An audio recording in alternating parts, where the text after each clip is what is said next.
Alright kiddos, hope everyone's doing well. In this video I'd like to introduce to you some notions pertaining really to lines.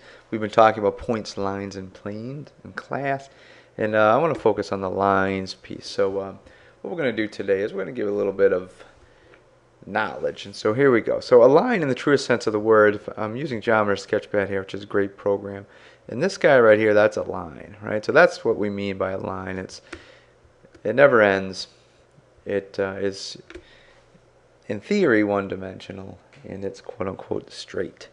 Okay, of course, we have 2 points at least on this line, and so if that's point A, and here's point B, then I would refer this to, in the truest sense of the word, AB, the segment. And so I write that as such.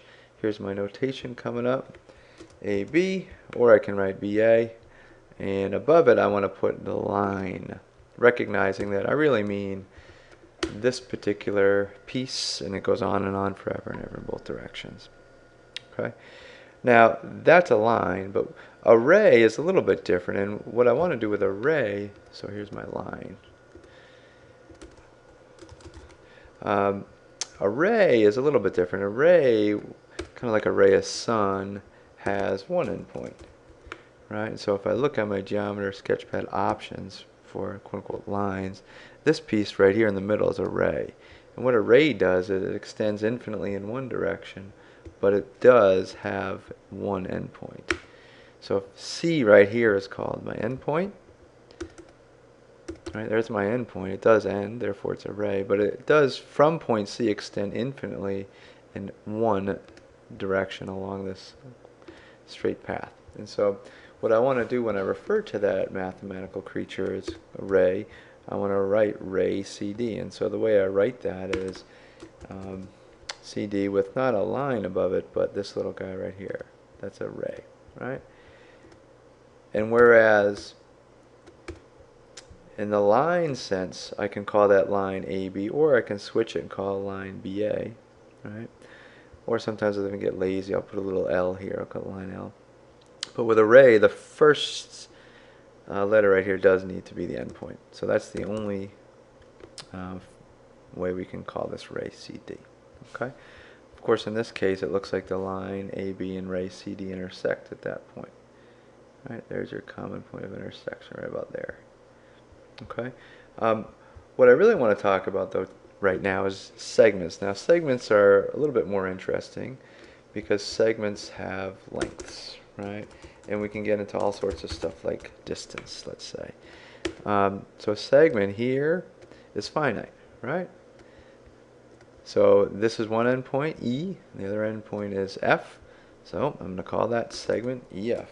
Or I can call it FE, order does not matter in this case. And if I'm really referring to the segment EF, right, that's what I call it. Okay, note the difference in notation, segment EF versus ray CD. See this ray looking figure above versus line AB, right? We note those creatures a little differently because they're different things. Right, now segment EF I could also call segment FE, and these segments are kind of nifty because they have lengths, right, or distance. So I can measure the distance between point E and F, which would be the distance of segment EF.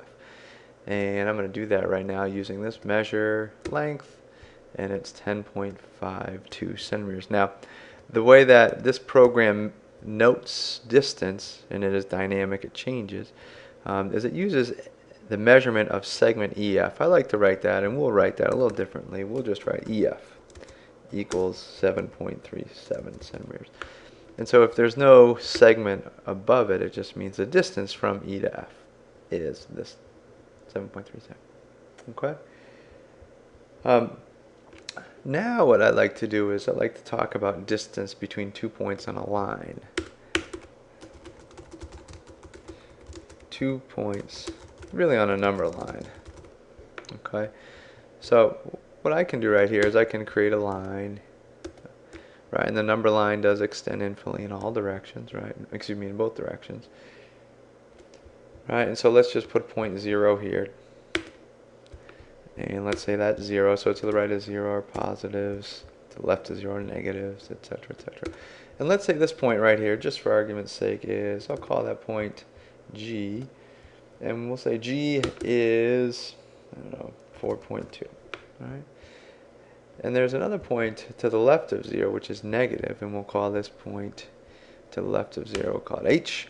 And let's say H, just for argument's sake, is negative 6.4. Okay? The question is, what is the distance from H to G in units, right? So along this line, right, what is the distance from point H to point G? And on a line, distance between 2 points, which I'll just call D, is really the absolute value of the difference of the 2 points, right? So I'm trying to find the absolute value. I don't know what it is.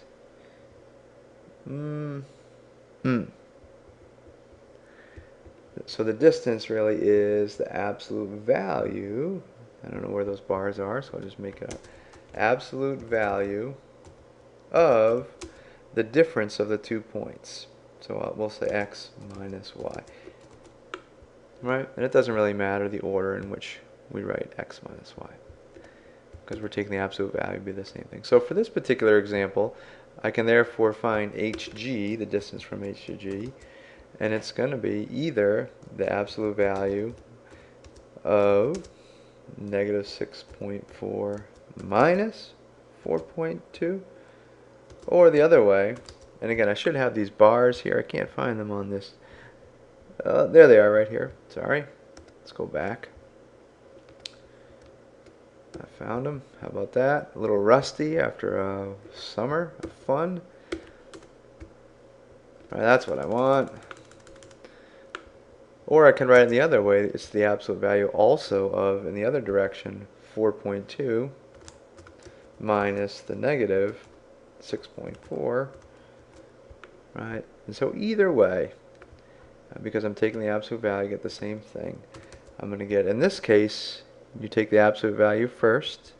Excuse me, you calculate what's inside the absolute value, so you get negative 10.6.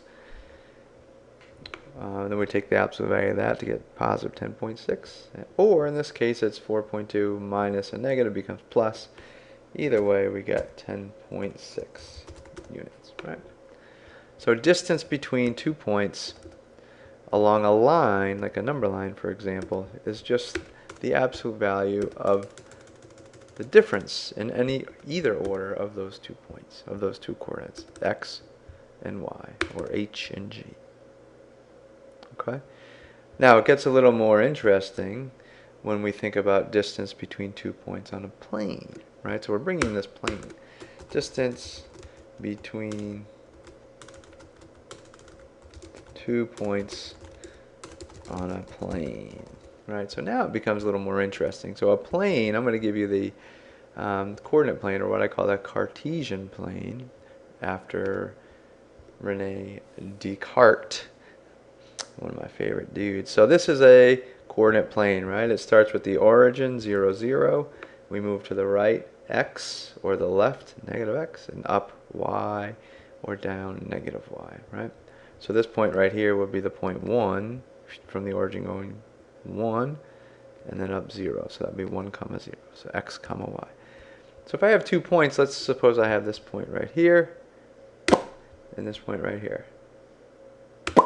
So the question is, what now, or how now, brown cow, can I evaluate the distance between those points now that we're on a plane?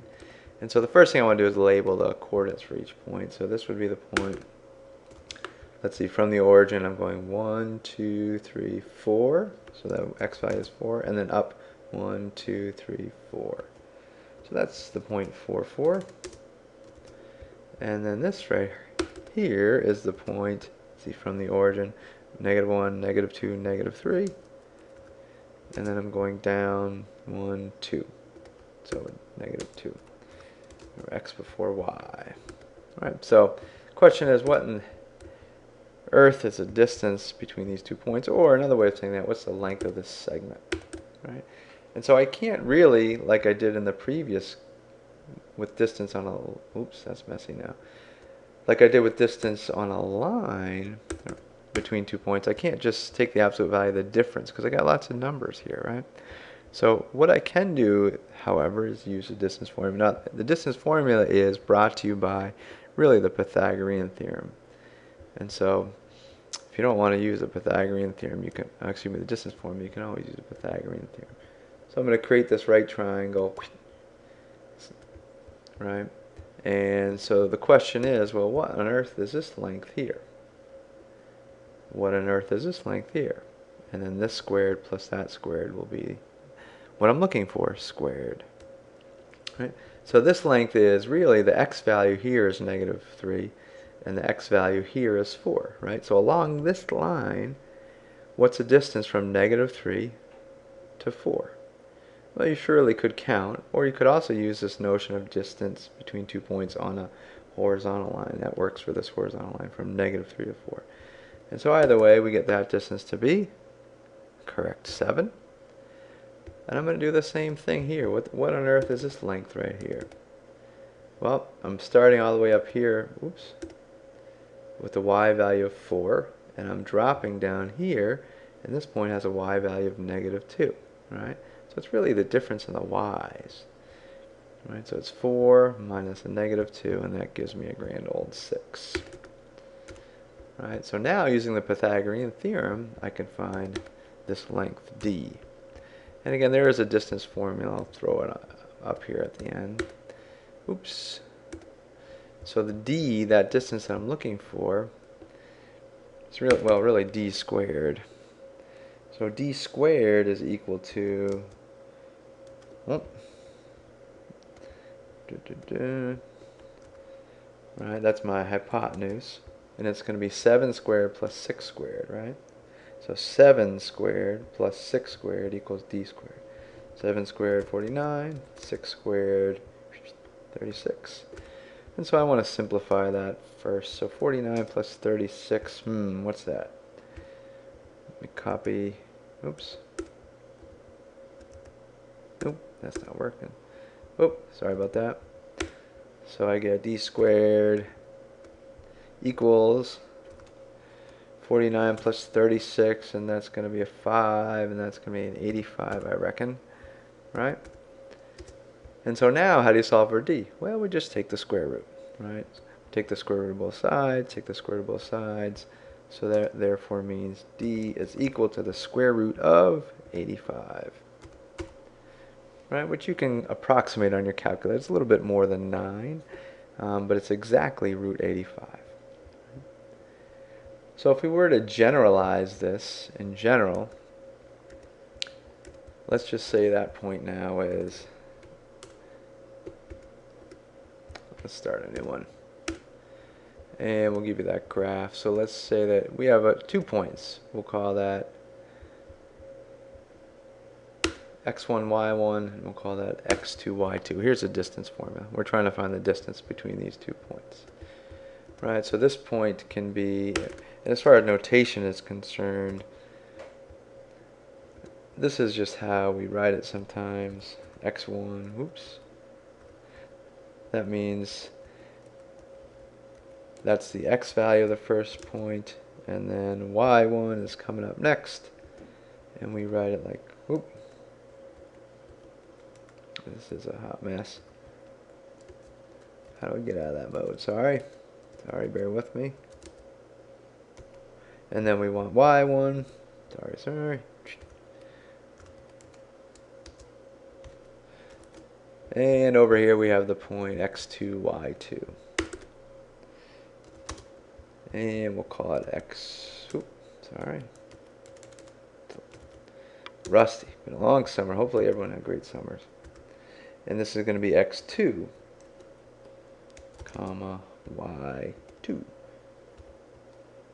And this is just notation. I'll explain in a hot second. But basically all this means is that y1 is the y value that goes with x1 for this point, and x2 is the x value that goes with y2, the y value for this point, right? The ones just help keep track. These guys together form this coordinate, and these two together form that coordinate point. Right. So Anyway, the distance formula, if you would care, is brought to you by the Pythagorean theorem. It's basically the square root is exactly the square root of the difference in the x's squared, and again it's a little messy, so it's x